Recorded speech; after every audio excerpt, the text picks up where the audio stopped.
हवेली की दीवारें रात के अंधेरे में कुछ छुपाए हुए रहस्य गुनगुना रही थी। मैं गायत्री खड़ी थी दुल्हन की पोशाक में, लेकिन दिल में सिर्फ नफरत और डर था। आज मेरी शादी हुई थी उसी आदमी से जिसने मेरी बहन की जिंदगी छीन ली थी। सामने बैठा वह शख्स जो अब मेरा जीजा जी, जिसे सब आदर्श पति समझते थे। उसकी मुस्कान में मासूमियत नहीं बल्कि एक खूनी खेल की चमक थी। मैंने पहले कभी उसके असली चेहरे को नहीं देखा, लेकिन वही आदमी जिसने मेरी बहन को मौत के घाट उतारा अब मेरी जिंदगी में घुसा था। और यह शादी सिर्फ मेरे बच्चों और मजबूरी के खातिर कर दी गई। रात की खामोशी में हवेली की खिड़कियों से आती ठंडी हवा ने मुझे सिरहन दी। मैं जान गई थी कि अगर आज मैं चुप रही तो इतिहास दोहराया जाएगा। मेरी बहन का बदला लेना अब सिर्फ मेरी जिम्मेदारी नहीं बल्कि मेरी नियति थी। मैंने खुद से कसम खाई कि इस दुल्हन की पोशाक में अब एक शिकारी छुपी है और वह शिकारी अब अपने शिकार के पास बैठा है, बिना ये जाने कि रात का अंधेरा सिर्फ उसके लिए नहीं बल्कि मेरी स्वर्गीय बहन मुझे हर बात बताती थी कि मेरा पति मुझ पर किस तरह जुल्म करता है, वह इंसान कैसे हैवान बन जाता है और उसके शरीर पर लगे घाव इस बात की गवाही भी देते थे। मगर वह लोगों के सामने इस कदर अच्छा बन जाता कि कह नहीं सकते थे कि वह इतनी हैवानियत भी कर सकता है। मेरी बहन ने मुझे पहले बता दिया था कि उसका पति उसको मारने का प्लान बना रहा है, मगर उसने मुझे कसम दी कि मैं ये बात किसी को ना बताऊं, मैं सब कुछ खुद हैंडल कर लूँगी। और फिर एक रोज़ मुझे पता चला कि मेरा जीजा शार्दुल ने अंश को उसकी दादी के पास छोड़कर मेरी बहन को पहाड़ी इलाके की तरफ जाने का प्लान बनाया। जब मेरी बहन ने मुझे फ़ोन की तो बहुत परेशान लग रही थी। तब मेरी बहन ने मुझे एक ऐसी बात कही जिसे सुनकर मैं बुरी तरह से चौंक गई थी। मेरा दिल जोरों से धड़क उठा था। मैंने अपनी बहन से बार बार सवाल किया कि क्या वह ठीक है, मगर वह बात बदल दी और कहा वापस आकर बात करूंगी। फिर दूसरे दिन हमें खबर मिली जिसने हमारे सिर पर बिजली गिरा दी। मेरी बहन और मेरा जीजा जी का बहुत ही बड़ा एक्सीडेंट हुआ है। हमारा घर दुखी से पागल हो गया। मेरे जीजा जी की बात ने हमारे होश उड़ा दिए थे। उन्होंने बताया कि हादसे में जब मेरी बहन पहाड़ों से नीचे गिरी तो उसकी लाश अब तक नहीं मिली। हम बुरी तरह रोने लगे थे। मेरी प्यारी बहन मुझे हमेशा के लिए छोड़कर इस दुनिया से चली गई थी। और किस्मत का खेल देखो, मुझे अपनी बहन का आखिरी चेहरा देखने को नसीब नहीं हुआ था। मेरा दिमाग इसी बात को सोच सोचकर पागल हो रहा था। मुझे लगता था कि वहाँ पहाड़ों पर अकेली पड़ी होगी और हम घर में मज़े से बैठे हैं। मेरा जीजा जी लौट कर आए तो हमने देखा कि उनको भी थोड़ी बहुत चोटें आई थी। एकदम से मुझे ख्याल आया कि मेरी बहन जाते हुए खुश होने के बजाय परेशान थी। और वो मुझे कह भी रही थी कि गायत्री, अगर मुझे कुछ हो जाए तो तुम मेरे अंश का ख्याल रखना और उसे कभी अकेला मत छोड़ना। अब मैं अपने जीजा को शक भरी नज़रों से देख रही थी। ऐसे कैसे मुमकिन था कि इस हादसे में शार्दुल को सिर्फ थोड़ी बहुत चोटें आई हैं और मेरी बहन की जान चली गई। मेरा दिल इस बात को मानने के लिए बिल्कुल भी तैयार नहीं था। जरूर शार्दुल ने ही मेरी बहन को मारा होगा, लेकिन मेरे घर वालों ने शार्दुल को दिलासा दिया और उससे कोई सवाल न किया। जब लोगों ने मेरे घर वालों से सवाल पूछे तो मेरे घर वालों ने भी शार्दुल की कही हुई बात दोहरा दी। मुझे हैरानी थी कि मेरे अलावा किसी ने इस बात को नहीं सोचा कि हादसा तो दोनों के साथ हुआ, मगर सिर्फ मेरी बहन की ही मौत क्यों हुई। मुझे लग रहा था कि यह मेरी बहन को मारने की सोची समझी साजिश थी, वरना पहले तो हर बार जंगल की शेर करने के लिए जाते हुए मेरी बहन और जीजा जी हमेशा अंश को भी अपने साथ लेकर जाते, मगर इस बार वह पहले से ही अंश को उसकी दादी के पास छोड़कर गए थे। जब मैंने अपने शक के बारे में अपने घर वालों से बात की तो वह मुझे गुस्से से डांटने लगे और बोले कि तुमने अपनी बहन की मौत का कुछ ज़्यादा ही सदमा ले लिया है, इसीलिए इधर उधर की बातें तुम्हारे दिमाग में आने लगी हैं और अपने जीजा जी जैसे शरीफ इंसान पर इल्ज़ाम लगा रही हो। मैंने घर वालों की बात पर उनके सामने तो खामोशी पकड़ ली, मगर मेरे जीजा जी शार्दुल हमारे घर आए तो मौका देखते ही मैं उनके सर पर पहुंच गई और उनसे सवाल किया कि एक्सीडेंट तो आप दोनों का हुआ, फिर आपको इतने कम चोटें कैसे आई। मैं एकदम शार्दुल से ऐसी बात की जिसे सुनकर उन्हें झटका लगा और वह इधर उधर देखने लगे। मैंने कहा कि वह मुझसे कुछ ना छुपा सकते क्योंकि मेरी बहन ने जाने से पहले मुझे सच बता दिया था। मैंने महसूस किया कि वह मेरी बात पर शार्दुल की शक्ल पर एक्सप्रेशन बदल आए थे, वह कुछ मुजरिम वाले थे। फिर शार्दुल संभल कर मुझसे बोले, अगर तुम जानती हो तो फिर और अच्छी बात है, मगर सच्चाई किसी को बताओगी तो कौन विश्वास करेंगे, इसलिए खामोश रहो और मुझसे सवाल मत करो। शार्दुल की दलेरी पर फटी फटी आंखों से मैं उन्हें देख रही थी। अब शार्दुल ने हमारे घर आना बंद कर दिया और अंश को भी कुछ दिन के लिए हमारे घर से ले गए। हमारे घर में भी सब मेरी बहन की मौत पर सब्र आ चुका था, मगर मेरे दिमाग से मेरी बहन नहीं जा रही थी। शार्दुल के शब्द मुझे बहुत ज़्यादा तकलीफ पहुंचा रहे थे। वह अपना जुर्म स्वीकार कर चुके थे, मगर साथ ही वह यह भी कह रहे थे कि मैं किसी को ना बता सकती और कोई मेरी बात पर विश्वास भी नहीं करेगा। वह ठीक कह रहे थे, क्योंकि घर में किसी को मेरी बात पर विश्वास नहीं था और सब शार्दुल पर अंधा विश्वास करते थे। हद तो तब हो गई जब पूरे 1 महीने के बाद मेरी माँ बाप ने फैसला किया कि मेरी शादी मेरे जीजा जी के साथ कर दी जाए। मैं तो ये सुनकर मेरे पैरों तले जमीन निकल गई थी। मैं ऐसे इंसान के साथ कभी जिंदगी नहीं गुजार सकती थी जो मेरी सगी बहन का कातिल था, जिसके साथ मेरी बहन ने रो रो कर जिंदगी को गुजारा हो। और मेरी बहन ने मुझे बताया था कि शार्दुल को एक बीमारी थी, उसकी वजह से मेरा शादी करना मेरे अलग इम्तहान था। मगर मेरा छोटा छोटा सा 4 साल का भांजा अब बीमार रहने लगा था और मेरे माता पिता चाहते थे कि उस घर में अच्छा माहौल मिले, माँ का प्यार मिले। सबकी जिद थी शार्दुल के साथ साथ मेरी शादी हो जाए, क्योंकि अंश को माँ जैसा प्यार सिर्फ मैं ही दे सकती थी। मैंने अपनी मम्मी पापा से बात करने की कोशिश की और समझाया कि मैं अंश को यहाँ घर बैठकर ही पाल सकती हूँ, मगर शार्दुल अंश को खुद से दूर करने को तैयार न थे। मेरे घर वालों ने मुझ पर दबाव डालकर मेरी शादी शार्दुल के साथ करवा दी और मैं विदा होकर उनके आलीशान घर में पहुंच गई। मुझे डर था कि मेरी जिंदगी भी मेरी बहन जैसी होगी और मेरा अंजाम भी दर्दनाक मौत है। मुझे रोना आ रहा था, क्योंकि मेरे घर वाले शार्दुल की अनजान होने की वजह से पहले से ही एक बेटी को गंवा चुके थे, अब दूसरी बेटी भी दे बैठे। मैं दुल्हन बनी शार्दुल के कमरे में बैठी रो रही थी। अंश मुझे माँ के रूप में देखकर खुश था और इसी खुशी में वो मेरे पास ही सो गया। शार्दुल जब कमरे में दाखिल हुआ तो अंश को मेरे पास सोते देखा तो थोड़ी देर तक अंश के सर पर हाथ फेरते रहे, फिर अंश को गोद में उठाकर उसके कमरे में सुलाने ले गए। मेरा दिल दर्द से धड़क रहा था और मेरा दिल चाह रहा था कि मैं यहाँ से भागकर किसी सुरक्षित जगह पर पहुँच जाऊँ, जहाँ शार्दुल की नज़र कभी मुझ पर ना पड़ सके। डर के साथ साथ मुझे शार्दुल से सख्त नफरत महसूस हो रही थी, क्योंकि वह मेरी बहन का कातिल था। मैं उसे पति के रूप में कैसे स्वीकार कर सकती थी, मगर मैं मजबूर थी। अब मुझे यही रहना था। अंश की खातिर उसके बाप की हर बात माननी थी, क्योंकि मेरी माँ ने मुझे समझा कर भेजा था कि अगर मैंने अपनी पति की बात ना मानी या उसकी इज्जत नहीं की तो मेरे घर का माहौल ख़राब होगा। साथ ही मेरी दीदी ने भी मरने से पहले मुझे वादा लिया था कि अगर उन्हें कुछ हो जाता है तो तुम अंश का ख्याल रखना। और मैं अपनी दीदी के बेटे अंश की खातिर ये जहर पीने के लिए खुद को तैयार कर रही थी, मगर दूसरी तरफ ये इरादा भी कर चुकी थी, जिस तरह शार्दुल ने मेरी बहन को मारा है इसी तरह मैं भी इसे ख़त्म कर दूंगी। मैं अपनी सोच में गुम बैठी थी जब शार्दुल कमरे में दाखिल हुआ और मेरा पूरा शरीर उनकी मौजूदगी का एहसास करके काँप उठा। मेरे दिल से दुआ निकली थी कि शार्दुल मेरे करीब ना आए, ताकि मुझे खुद इनकार करने की तकलीफ ना उठानी पड़े।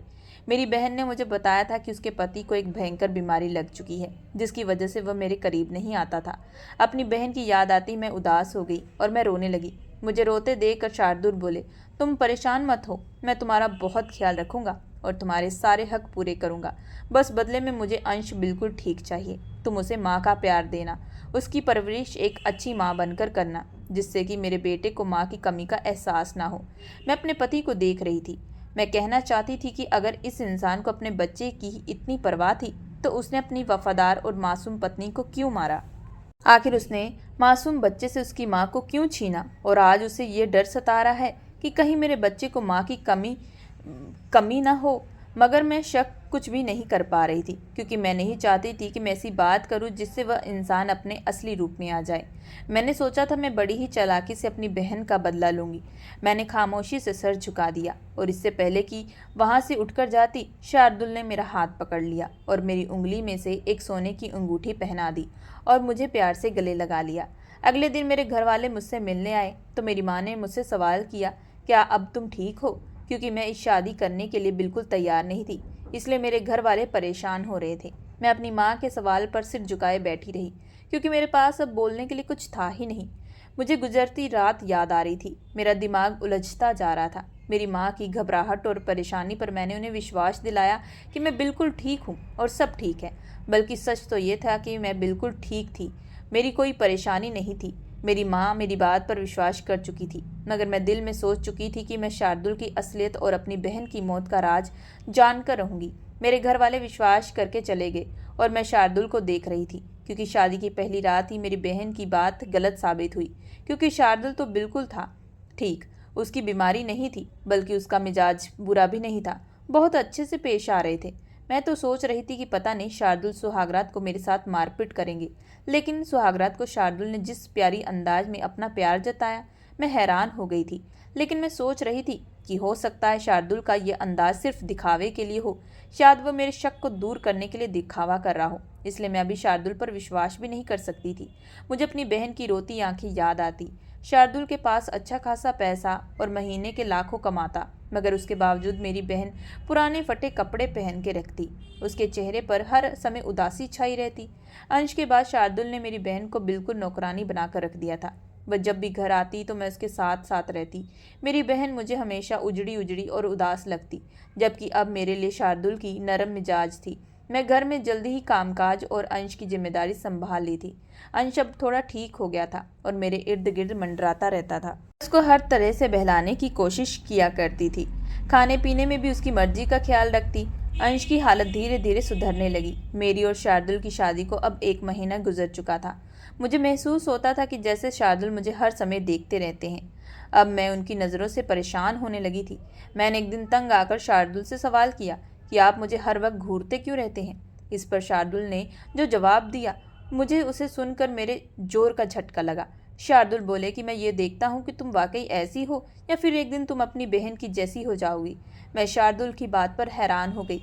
मुझे लगा जैसे मैं शार्दुल का असली चेहरा देखने को बेताब थी, वैसे ही शार्दुल को मेरी हकीकत जानने की बेचैनी थी। मुझे हैरत इस बात पर थी कि शार्दुल को ऐसा क्यों लगा कि मैं खुद को छुपा रखी हूँ, और शार्दुल ने यह क्यों कहा कि मैं अपनी बहन की जैसी हो जाऊंगी। आखिर मेरी बहन कैसी थी? उनके शब्दों ने मुझे उलझा दिया था। जैसे जैसे वक्त गुजरता जा रहा था, मैं और भी उलझती जा रही थी। शार्दुल के अंदर मुझे कोई बात नजर नहीं आती थी कि जिससे कुछ अंदाजा कर सकती। एक दिन अंश को तेज बुखार हो गया और वह सारा दिन बुखार से तपता रहा। उस समय शार्दुल घर पर नहीं थे। मैं परेशान सी अंश को संभालती रही। उसे सारा दिन कुछ न कुछ खिलाने पिलाने की कोशिश करती रही, मगर वह जिद्दी हो रहा था और कुछ खा भी नहीं रहा था। थक हार कर शाम के समय मैं उसे सुला लिया और उसके लिए सूप बनाने के लिए किचन में चली गई। तभी मेरे पति शार्दुल आ गए। वह हमेशा की तरह आते ही अंश के पास पहुंचे तो अंश की हालत देखकर घबरा गए और फौरन उसे उठाकर अस्पताल ले गए। मैं किचन में खड़ी थी। जब मैंने निकल कर देखा तो अंश गायब था और नौकर ने बताया कि मालिक उसे अस्पताल लेकर गए हैं। मैंने रात के लिए खाना बनाकर रखा और अंश और शार्दुल का इंतजार करने लगी।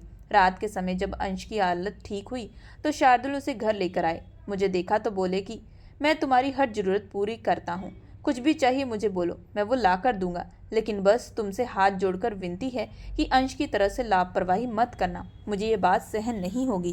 शार्दुल की ये बात पर मैं बेहद हैरान हो गई थी। पहली बार मैंने अपने दिल में उनके लिए मौजूद नफरत और गुस्से को जाहिर किया। बहुत ही गुस्से से बोले कि अगर बच्चे की इतनी ही चिंता थी तो उसकी माँ को दूर क्यों किया।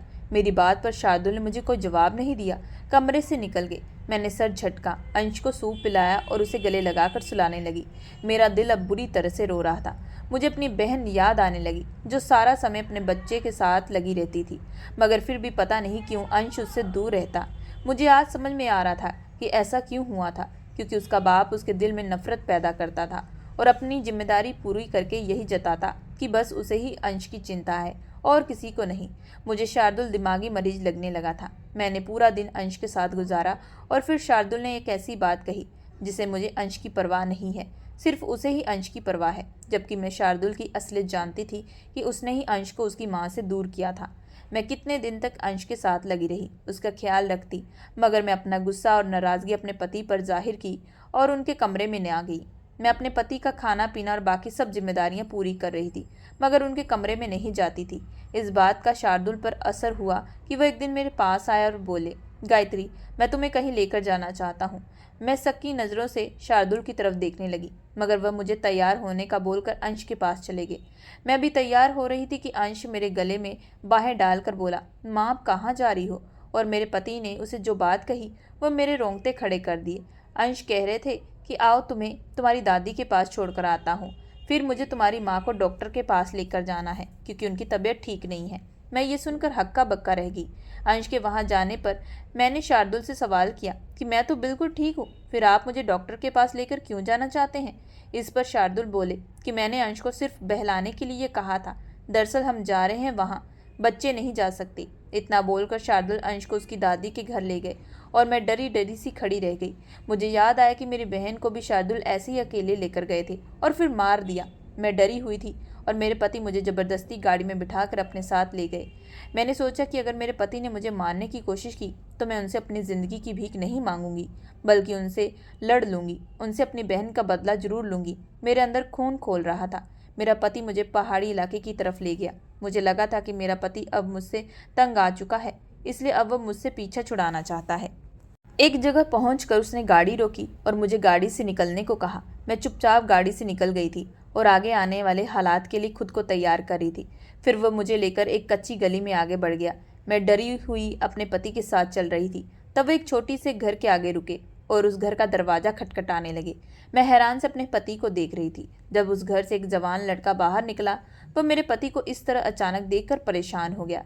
मेरे पति ने नज़रअंदाज किया, मेरा हाथ पकड़ा और उसे घर अंदर ले गए। सामने ही चारपाई पर एक औरत पीठ किए हुए लेटी हुई थी। आवाज़ उसने पलटकर देखा तो मेरे सर पर जैसे पहाड़ टूट पड़े हो, क्योंकि वह कोई और नहीं बल्कि अभी मेरे पति कहने लगे कि मेरी जरा जरा सी बात पर उसे डांटना और मारना इसकी आदत बन चुकी थी, और जब अंश को अपनी माँ का प्यार नहीं मिला तो वह अपनी माँ से दूर रहने लगा था। तुम्हारी बहन ने खुद को मेरे लिए सजना संवरना छोड़ दिया, खुद को उजड़ी हुई हालत में रखती, कहती थी कि मुझे तुमसे प्यार ही नहीं तो तुम्हारे लिए क्यों सजूं, बल्कि तुम्हारी बहन ने तो यह कह दिया कि मुझे तलाक दे दो, मैं विजय से शादी करना चाहती हूँ। मैंने उसे बहुत समझाया कि हमारा एक बेटा है, उसके बारे में तो सोचो, वो तुम्हारे बिना कैसे रहेगा, लेकिन उसने कहा कि वह तुम्हारा ही बेटा है और उसकी जिम्मेदारी तुम उठाओगी। मुझे अपनी ज़िंदगी अपनी मर्जी से गुजारनी है। मैं अंश की खातिर तुम्हारी बहन को सही रास्ते पर लाना चाहता था, लेकिन तुम्हारी बहन ने जो जैसे कसम खा रखी थी मुझे तलाक लेने की और विजय से शादी करने की। एक बार जब मैं घर आया तो मैंने देखा कि ये अंश को बुरी तरह मार रही थी। मुझे बहुत गुस्सा आया और गुस्से में आकर मैंने इसे मारा भी, मगर बाद में मैंने इसे माफ़ी भी मांगी। लेकिन एक दिन मुझे तुम्हारी बहन से सख्त नफरत हो गई, उससे घिन आने लगी। जब मैं ऑफिस से वापस आया तो मैंने इसे विजय की बाहों में देखा। ऐसा कौन मर्द होगा जो अपनी पत्नी को किसी गैर मर्द की बाहों में देखे और आंखें बंद कर ले। मैंने ये बात तुम्हारे माँ बाप को भी बता दी थी, मगर वो बोले कि ऐसी बेटी हमारे लिए मर चुकी है, अब चाहे उसके साथ जो मर्जी करो। मैं तुम्हारी बहन को हर तरफ से समझाया, मगर वह अब मेरे साथ रहने को तैयार ही नहीं थी, और मैं ऐसी पत्नी को रहकर करता भी क्या। तब मैंने तुम्हारी बहन को तलाक देकर उसके आशिक के साथ भेज दिया और ये मशहूर कर दिया कि वह मर गई है। हकीकत क्या है तुम्हारे माता पिता जानते हैं और इसलिए उन्होंने तुम्हारे साथ मेरी शादी करा दी। तुम्हें विश्वास दिलाया कि तुम मेरे साथ ऐसा कुछ नहीं करोगी।